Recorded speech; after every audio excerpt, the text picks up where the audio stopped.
Chapter 3. Of course, even though he was grounded, Kyle Keeley still had to go to school. "Mike, Curtis, Kyle, time to wake up," his mother called from down in the kitchen. Kyle plopped his feet on the floor, rubbed his eyes, and sleepily looked around his room. The computer handed down from his brother Curtis was sitting on the desk that used to belong to his other brother Mike. The rug on the floor, with its Cincinnati Reds logo, had also been Mike's when he was 12 years old.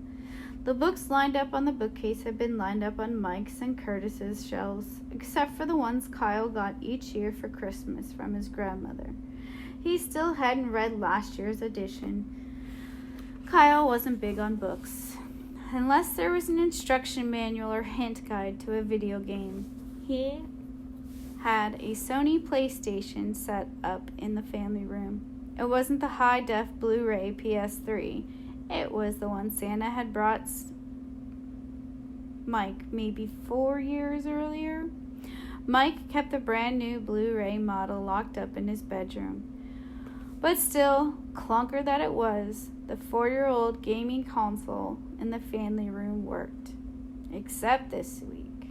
Well, it worked, but Kyle's dad had taken away the TV and computer privileges. So unless he just wanted to hear the hard drive hum, there really was no point in firing up the PlayStation until next Sunday, when his sentence ended. "When you're grounded in this house," his father had said, "you're grounded." If Kyle needed a computer for homework during his last week of school, he could use his mom's, the one in the kitchen. His mom had no games on her computer.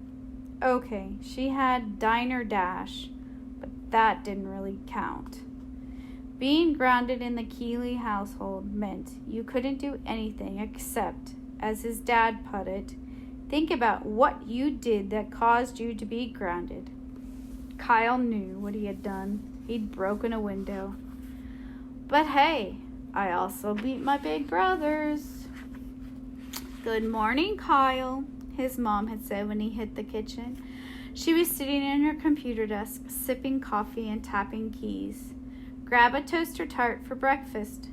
Curtis and Mike were already in the kitchen, chowing down on the last of the good toaster tarts, the frosted cupcake swirls.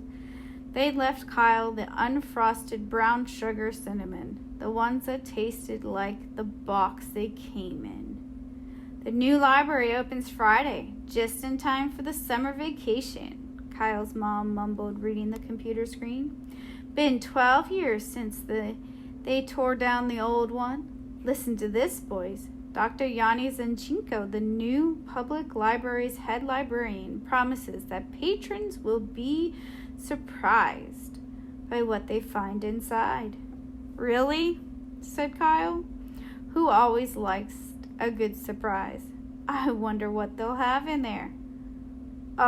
Maybe books, maybe?" said Mike. "It's a library, Kyle." "Still," said Curtis, "I can't wait to get my new library card." "'Cause you're a nerd," said Mike. "I prefer the term geek," said Curtis.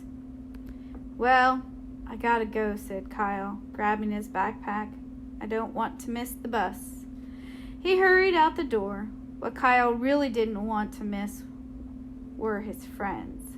A lot of them had Sony PSPs and Nintendo 3DSs, loaded with lots and lots of games. Kyle first fist bumped and knuckle knocked his way up the bus aisle to his usual seat.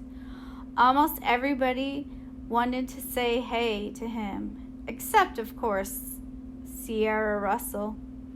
Like always, Sierra, who was also a 7th grader, was sitting in the back of the bus, her nose buried in a book. Probably one of those about girls who lived in tiny homes on the prairie or something. Ever since her parents divorced and her dad moved out of town, Sierra Russell had been incredibly quiet and spent all of her free time reading. Nice shirt, said Akemi Hughes as Kyle slid into the seat beside her. Thanks. It used to be Mike's. Doesn't matter. It's still cool. Akemi's mother was Asian, her dad Irish. She had very long jet black hair, extremely blue eyes, and a ton of freckles. What are you playing? Kyle asked, because Akemi was frantically working the controls of her PSP 3000. Squirrel Squad, said Akemi. One of Mr. Lemoncello's best, said Kyle, who had the same game on his PlayStation, the one he couldn't play for a week. You need a hand? Nah. Watch out for the beehives. I know about the beehives, Kyle. I'm just saying. Yes. What? I cleared level 6 finally. Awesome. Kyle did not mention that he was up to level 27. Akemi was his best friend. Friends don't gloat to friends. When I shot the squirrels at the falcons, said Akemi, the pilots parachuted. If a squirrel bit the pilot in the butt, I got 50-point bonus. Yes, in Mr. Lemoncello's catapulting critters games, there were all sorts of wacky jokes. The falcons were birds. They were F-16 Falcon fighter jets. And the squirrels, they were nuts. Totally bonkers. With swirly, whirly pool eyes. They flew through the air, jabbering gibberish. They bit butts. This was one of the main reasons why Kyle thought everything that came out of Mr. Lemoncello's imagination factory, board games, puzzles, video games, was amazingly awesome. For Mr. Lemoncello, a game just wasn't a game if it wasn't a little goofy around the edges. So, did you pick up the bonus code? Asked Kyle. Huh? And the freeze frame there. Akemi studied the screen. Turn it over. Akemi did. See that number tucked into the corner? Type that in next time the home screen asks you for a password. Why? What happens? You'll see. Akemi slugged him in the arm. What? Well, don't be surprised if you start flinging flamin' squirrels on level 7. Get out. Try it. You'll see. I will, this afternoon. So did you write your extra credit essay? Huh? What essay?